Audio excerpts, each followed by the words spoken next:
Bienvenue dans Suspect numéro 1, votre magazine de faits divers. Un matin d'août 98. Djamila, une jeune mère de famille, ne se présente pas à son travail. Elle a disparu, corps et bien, du jour au lendemain. C'est le début d'une affaire hors du commun. 10 ans d'enquête à la poursuite d'un fantôme. Ils se sont rendus compte que Djamila n'existait plus.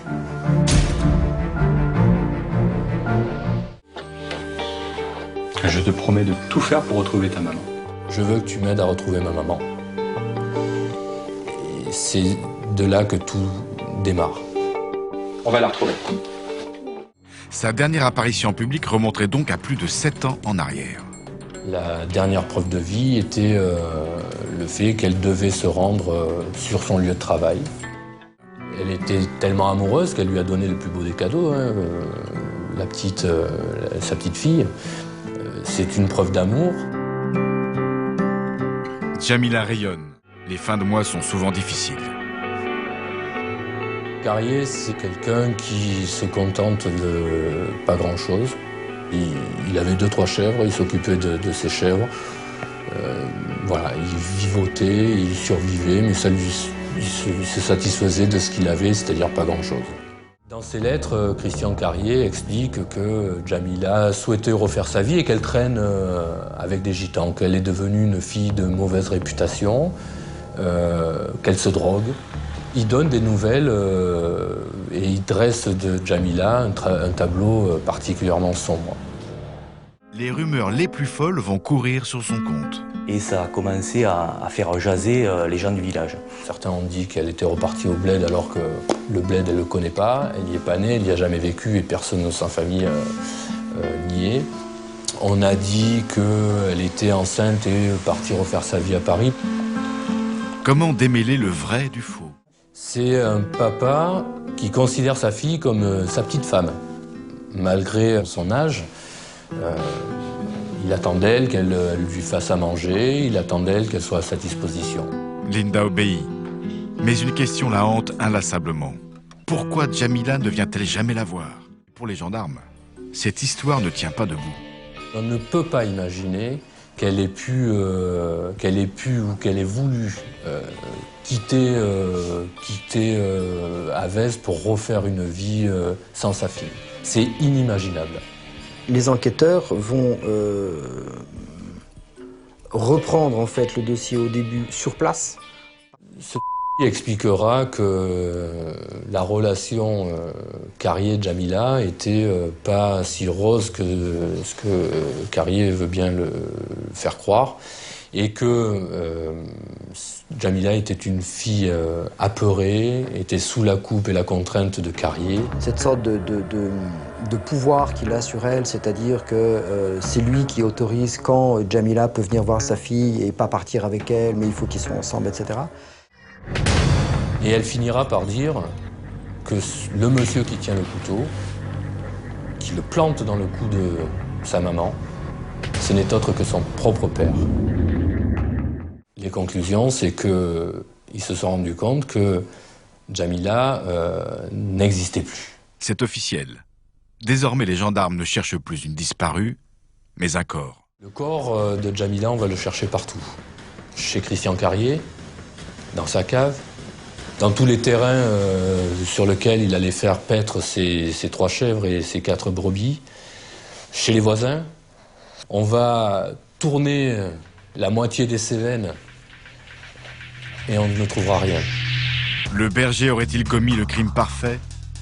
Comment expliquer à Linda que personne ne pourra lui rendre sa maman? Pendant l'enquête, il va se passer quelque chose d'assez surréaliste et surprenant, c'est qu'une personne, Didier, va être entendue par les enquêteurs et va curieusement confirmer quelque part une des thèses soutenues par Carrier, à savoir qu'il aurait croisé, bien après la date de la disparition de Djamila, à Paris. Il l'avait vue effectivement avec un enfant. Elle n'avait pas du tout changé quand même physiquement. En quelques années, elle n'avait pas pris une ride, mais elle avait effectivement un enfant et semble-t-il, avait refait sa vie en région parisienne. Ce personnage sera décrit rapidement comme étant alcoolique, mythomane, et donc absolument pas crédible. Et on se posera la question de savoir si il n'a pas été rapproché par Carrier pour venir étayer une thèse qui le tendrait à le disculper. Il avoue donc avoir menti aux gendarmes et manipulé tous ses voisins. Mais tout cela ne fait pas de lui un meurtrier. Et au terme d'une audition très finement menée par les enquêteurs, puisqu'elle va durer un certain temps et qu'elle va être faite de façon très progressive, il va finir par dire « j'ai des révélations à faire, mais je souhaite les réserver au juge d'instruction ». Avouez! Carrier reconnaît ne pas être étranger à la disparition de la mère de Linda. Il veut à présent soulager sa conscience. Je veux parler au juge d'instruction, vous comprenez? Carrier va arriver devant le juge d'instruction et va passer à des aveux surréalistes qui font froid dans le dos et va raconter avec un luxe de détails une scène qui se rapproche fortement du fameux rêve de Linda et va même aller jusqu'à donner des détails croustillants alors même qu'on ne lui pose pas de questions. J'ai besoin de dire ce qui s'est passé et ce qui s'est réellement passé. La particularité de Christian Carrier, c'est que il a deux facettes. La facette de